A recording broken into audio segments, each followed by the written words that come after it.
Let's talk garlic. Hello, you're watching the Irish Mammy channel, and today we're talking all about garlic. If the weather holds today, we might actually get to planting garlic, but the first job I have to do is prepare the bed for planting. First of all though, I want to just talk a little bit about garlic. So most of us are familiar with this garlic for cooking, but a lot of people don't know this actually grows really well and really easily in the Irish climate. The garlic bulb breaks down into this little clove. There'll be about 10 or 12 cloves like this in each bulb of garlic. So it's this little clove that we actually plant in the ground, and we plant it this way up. The root sticking down into the ground and this peeping up, just ever so slightly peeping up out of the top of the soil. And some people might think it funny, but you don't plant the whole bulb of garlic in the ground. So I've known many people who've planted the whole bulb of garlic in the ground. So just to remind you again, this breaks down into several little cloves. So you can see them sticking out there. You can pull them all apart. The outer cloves are better for growing. They're generally bigger cloves, and the bigger clove you use, the better your garlic bulb will be. So garlic needs a period of about 6 weeks of cold weather. And what that does is it actually causes the clove of garlic that you've planted in the ground to split into the different cloves that then make up the bulb when it matures and grows bigger. That's why the Irish climate is really well suited to growing garlic, because of our nice period of cold weather over the winter. You can plant garlic anytime from the middle of October to the middle of January, maybe into February. The best time to plant it is the middle of October. That will give it the longest possible time to grow and mature into a nice big bulb of garlic. The soil may need some amendments when you're planting your garlic. It absolutely loves phosphorus, which is for root development, and it is quite a heavy feeder. So I would always amend my soil with what's called blood, fish and bone, which is a good general feed for any type of root plants, onions and garlic especially, and shallots. What garlic and onions both don't like is to have lots of weed pressure. Weed pressure takes the nutrients out of the soil away from the garlic, and they don't do very well if they have a lot of weed pressure. So over the years I've found a really handy way to grow onions and garlic successfully, and that's what I'm about to show you in this video. This is the bed that I'm going to plant my garlic in. Not very inviting at the moment, needs definitely a bit of work. I haven't grown anything in this all over the summer. The bed has sunk quite a bit, the soil has sunk quite a bit. So I cleared the junk out of this, remove some of the weeds, top it up with compost, and then we'll get to planting the garlic.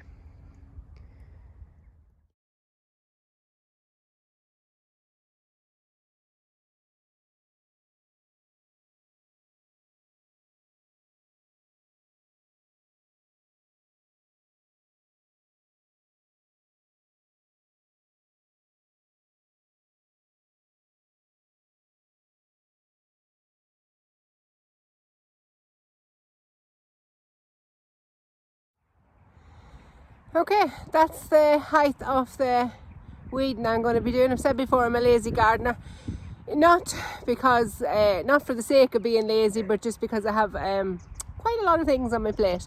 Even just at the minute I have two waiting to get their homework looked at. So not lazy for the sake of being lazy, just lazy to get things done handier and get more jobs squeezed in the same space of time. So I took two good big clumps of grass out of there. Though that I'm not sure the name of that type of grass, but it's very what would you say, invasive type of grass. It I think the roots that I was pulling out there, I actually originally thought they were nettle roots, but I think now they were the roots of the grass. Now the way I'm going to be growing in this bed, it probably wouldn't matter, but I just wanted to get them out anyway, just in case, because they might be detrimental to the garlic when I eventually get it in. So I'm not sure how much more of this I'm going to get doing today. I want to get the soil amendments in, and get it topped up with compost. They're the next two short jobs on the list, but I need a bit of help with the compost, trying to find the easiest way, as usual, trying to find the easiest way to get it topped up with compost. And well, just with the garden the way it is and everything else, it's not easy to get compost over this far into the field. So I'm hoping I can use the tractor, but because it's so wet, running the tractor through the lawn might just be a wee bit of a problem. But anyway, I have the job started. It may be tomorrow before I get back to it, but that's the way my gardening jobs tend to go this time of year, when there's school and homework and dinners to be cooked, and rain as well doesn't help, and then the evenings get dark so quickly as well. So my winter jobs tend to take a lot longer than they would take in the summer.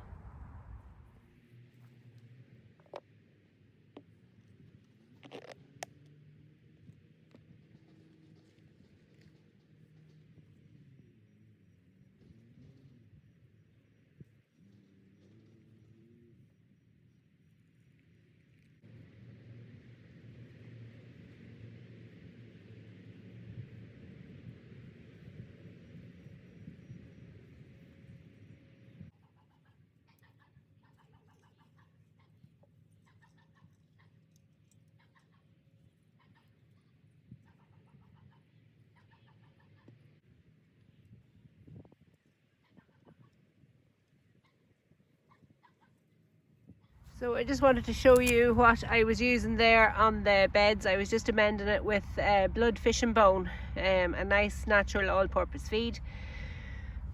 Let's just check the ratio of feed in it.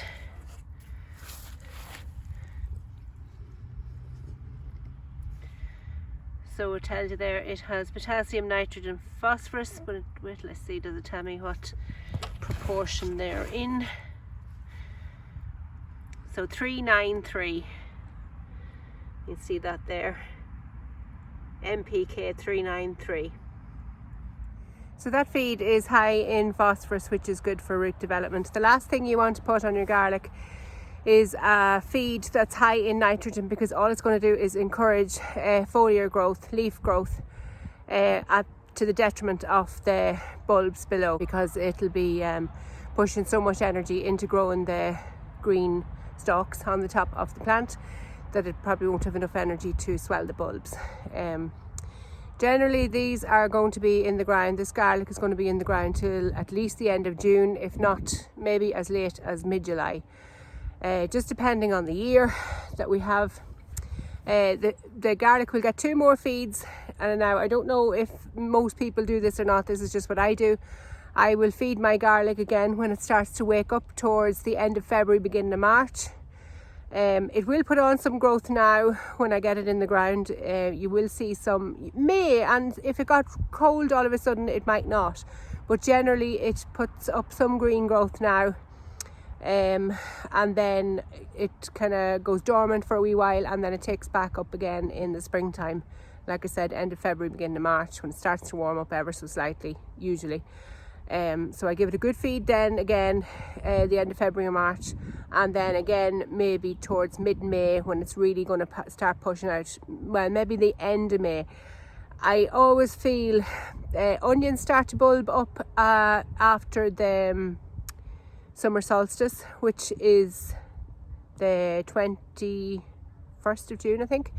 That's generally when onions start to bulb up really well, and I find garlic pushes out, swells the bulbs up a lot after that summer solstice as well.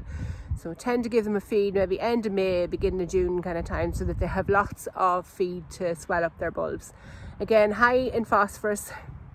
That's the blood fish and bone is high in phosphorus. And phosphorus is very important for root development. Now you could also use the blood fish and bone for seedlings as you're planting them out, particularly perennial plants. If you've grown perennial plants from seeds, it's a good idea to put just a very small amount now of blood fish and bone in with the seedlings when you're putting them in the ground.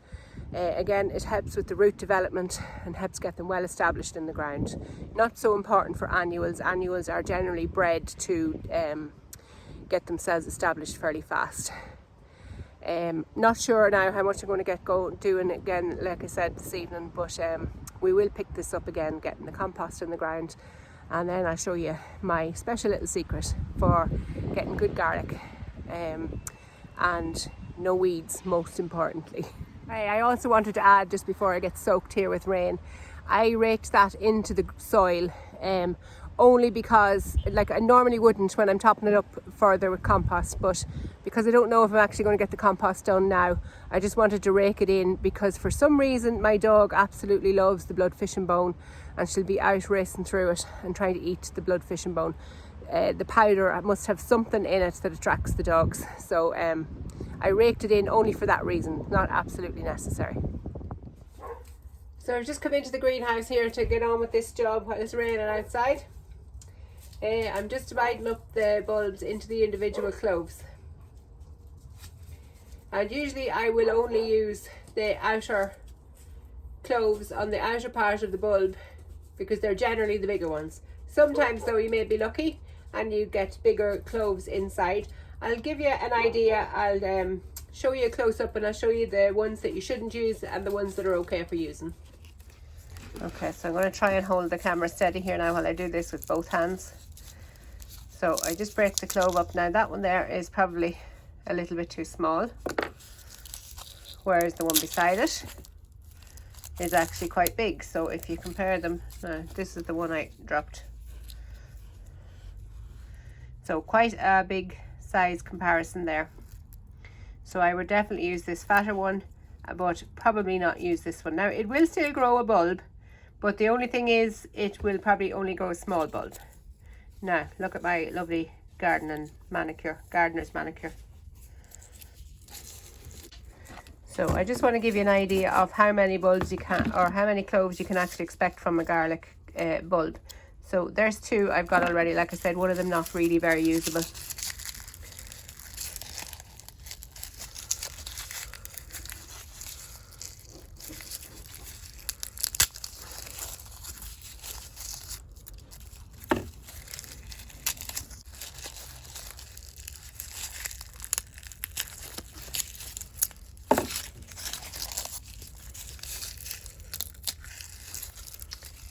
So actually these cloves that's in the center of this bulb are actually quite big, so they are usable. And of course I suppose different varieties have different size cloves and grow differently, so both of them are actually quite all right. So that's the 3 inner cloves, still quite big. So I'm going to just go through and count now how many I got and how many are usable. 11, 12. So 12 cloves there in total, and I'd say there's 1, 2 that are quite small. So 2 that won't be used, 10 that will. So overall you can roughly say 10 that you'll grow 10 bulbs of garlic, or you'll get 10 cloves of garlic in one bulb, which in turn turns into 10 bulbs. So good enough yield. And then in turn you can use those next winter when you're growing your garlic again. Next winter you can use your own seed garlic. So if you're buying your garlic seed, it's something to bear in mind that you can get away with only buying your garlic seed once every 3 or 4 years. If you're growing your garlic and it grows well for you without disease, you can select your biggest bulbs from your harvest next year to use for your seed garlic, which is only a few months later. So you're harvesting in July and you are then planting again in October. So you can select your biggest bulbs of garlic to use for seed garlic. And now I would only do it for about maybe 3 years, and then you would be as well introducing new seed, just because it does tend to probably grow weaker over the years and maybe not do as well in its 4th and 5th year. So after year 3 I would certainly be moving on to fresh garlic, and that's exactly what I'm doing this year. I have grown from my own seed garlic for the last few years, and this year I decided to buy new seed garlic and start from fresh again. And you know, I like to try different varieties as well, so it was a good opportunity to try a different variety.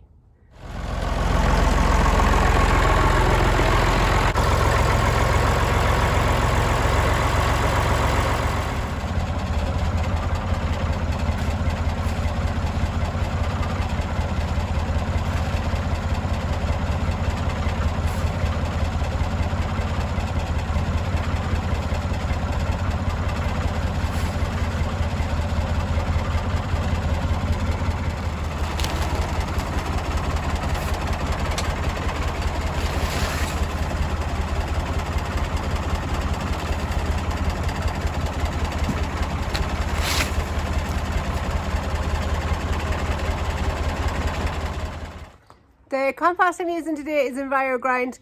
It's their veggie mix. EnviroGrind are a company in Donegal that use mostly organic materials in their compost. This particular bag I got delivered from my local garden centre just down the road, Blackbird Garden Centre, but I have got it delivered from EnviroGrind directly in the past. I'll leave links below to their website where you can order direct from them. But there are numerous garden centres around the country that supply their products as well.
Ready? Ready? Go!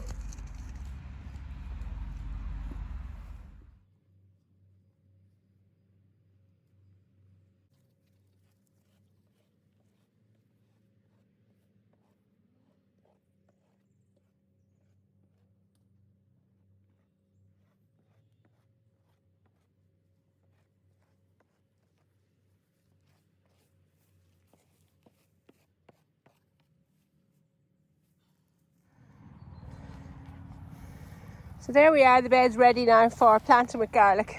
Starting to lose light now, but mightn't look like it in the camera.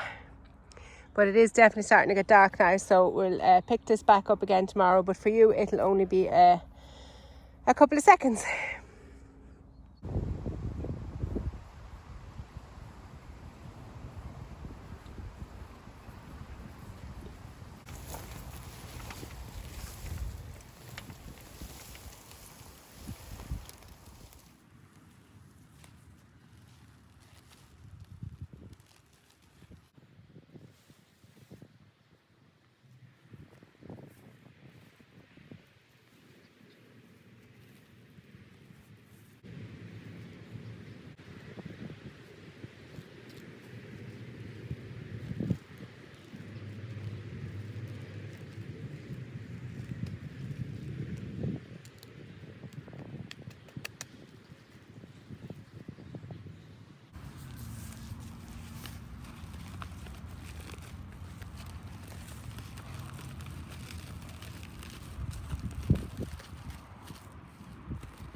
Okay, so I just brought you along there and showed you what I was doing.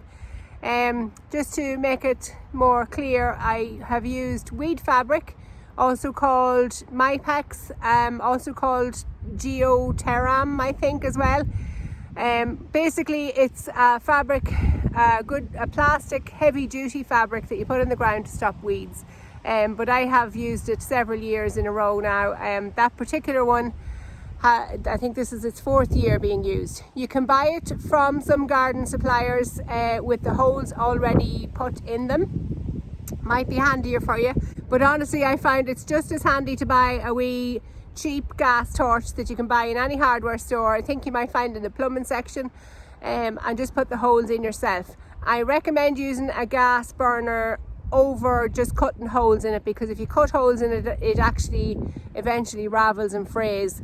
You may have seen around the edges of mine would be like that in some places, but if you done all the holes with just a knife or something, it would be fraying all over the place. It'd end up quite a mess actually. It would get tangled in the crop and everything. So recommend using the gas torch. I think you might get them for about 10-15 euro. You can buy really expensive ones with triggers on them to light them automatically and everything. I don't find I need that, especially having young kids around the place. I don't want them to be able to light it.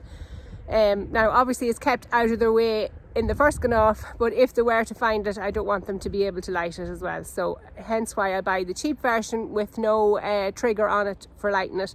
I do have to use a separate lighter to light the gas. I'll show you a close-up of that now as well in a minute.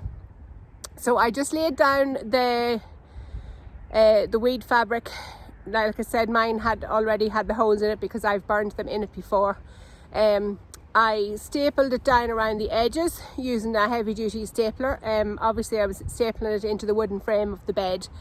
And then I had already had some wee like pins in it already from last year. I pushed them down in it, and because mine was originally done for a different bed, it doesn't fit exactly right, so I got some steel staples and put them down the middle just to keep those two sheets good and stable. So you want it down flat on the ground and left so that a gust of wind coming under it can't lift it up too much, because you could end up breaking the necks of your garlic when it does grow up a little bit. If the wind was lifting it up and down and moving the fabric, it may well, at least damage the necks, if not break them off altogether. So that was the steel steeples that you seen going down the middle of it, just to steeple those two sheets of plastic together. I'll show you a close-up now. You get to see closer up what I was doing there. So there's the close-up of the fabric. Now you can see, even with burning the holes, it is fraying just a slight little bit, but like I said, this is the 4th year I have been using this fabric, so I think it's doing quite well. 4th, if not actually the 5th year. It's possibly the 5th year. So I stapled it down around the edges. You can see all the staples there along the edge. And I put extra down on this side because I know this is the direction the wind comes from, and then because there was the overhang as well, I just put those timber boards down just to help keep it down. Now there was some of the plastic pegs in there too, which I did peg into the ground down around the edge of the bed as well, but timber is just to add another bit of reinforcement. And you can see here, I have the garlic cloves and all out now ready to plant, but this cart just has all the Mypex that I've used. The Mypex comes in 2 metre wide and 1 metre wide rolls. So I have both somewhere around the garden shed there, and I keep it all the time unless it's gone really, really bad. I don't think I've ever thrown out any yet. And I'm 7 years gardening or 8 years gardening at this stage. So I keep it, it always comes in handy. Sometimes there grows weeds on top of it and through it, especially around the holes, but just in the springtime now I'll probably weed around the garlic, just in the wee holes where there may not be any weeds, but if there's any chance of weeds, it'll be just growing up through where those wee holes are. And this is the steel pins just that I used. You can see that there, I left one out to show you. It's just steel pin. Now, obviously that one has been used and used and used. Actually they're better when they've been used and rusted because they have a better grip in the ground. So I just have a few of them steeple down the middle of it there. Just keep fastening the two sheets together down the middle. So you can see I have the holes spaced out there roughly about 6 inches apart. Now I've actually never counted how many I have. Might do that just now, a rough count. So I've actually roughly about 120 holes there. Now I won't plant in them all, and the garlic won't come up in every single one of them, so that's another thing. So I probably roughly get about 100 bulbs of garlic out of this, maybe a little bit less. Some of the holes are slightly overlapping there, so not exactly 120 holes, but close enough to it. So we'll say roughly about 100 heads of garlic I intend to get out of this. Indeed, if I have 100 cloves to plant, or 120 cloves to plant, which I think I'm close to it, but maybe not quite. But it's certainly enough to do me for the year anyway. So this is my Germidur variety of garlic. I bought 500 grams of this in total, so this is just half of it.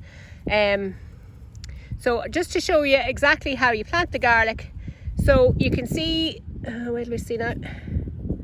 You can see the nubbly end on it there, that is the root end. Pointy end goes up, the focus is there. So we're sticking it this way down into the ground. And I'll just show you on this wee hole here. So we're just tucking it down in the wee hole. We want to leave the top pointing out, peeping out just ever so slightly. So you can see there, that's the clove of garlic in the ground there. And I'm just tucking the soil in around it a wee bit, but it's still peeping up there, just showing its head out of the soil. So I'm going to put it on a time lapse while I do the rest of it.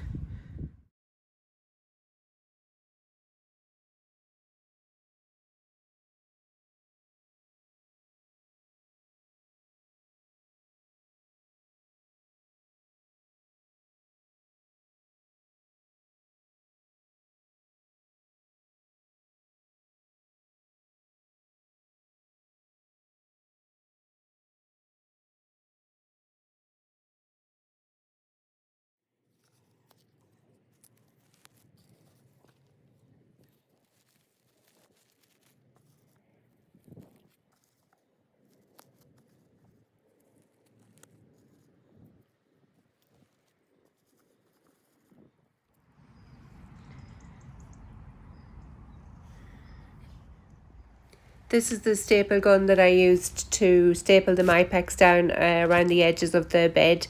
It's definitely a very handy tool if you use a lot of Mypex in your garden. And then just a quick look at the gas torch that I used. Now this one has been lying about for a while. It's got a little bit rusted, but like I said, it was only about maybe 10-15 euro. Okay, so I hope I have managed to show you how easy it can be to plant garlic, and obviously if you stick with me and keep watching the videos, you'll see how this turns out. Probably the end of June, between the end of June and mid-July is when we'll be harvesting this, and it's usually just in time to put in a summer crop as well, which is a good, something like green beans would be good to follow the garlic.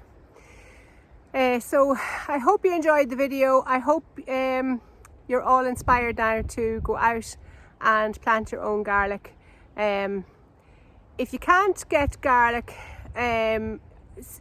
specific seed garlic, which I recommend you use first, or look for first. Now, like I said, it may be out of stock at the minute, but if you can't, the second option would be to buy organic garlic in the shop. Now, there's no guarantee that it's disease free or anything else, which is why I recommend specific seed garlic first.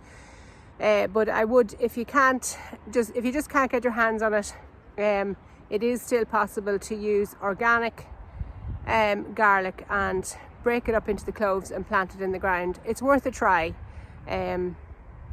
Obviously you probably won't know the variety of it, but at least if you have an organic garlic, you'll know that it has not been sprayed with any rooting inhibitors or anything like that, or sprouting inhibitors, which is why I recommend only using organic garlic as opposed to the normal garlic that you buy in the shop. So I'm looking forward to seeing all your garlic patches going in now. I'd ask you to tag me on Instagram, the Irish Mammy blog on Instagram, and show me your pictures of your garlic, the setup you have for it. Maybe it's the same as mine, maybe it's completely different. Maybe you'll show me a better way to grow garlic. I welcome it all. If you haven't liked and subscribed, please do. Liking the video really pushes it out so that YouTube pushes it out and other people actually see my content. Subscribing is working my way to monetizing the channel, which is obviously one of the main goals of the channel, is to monetize it. So I'm really pushing it out there. Please subscribe if you've watched my videos and enjoyed them. Please do subscribe. And of course share on all your social media. That really helps get the word out too. I'm hoping to be here for the long haul, so I really would appreciate your subscribing to the channel. And look, we'll see you in the next video.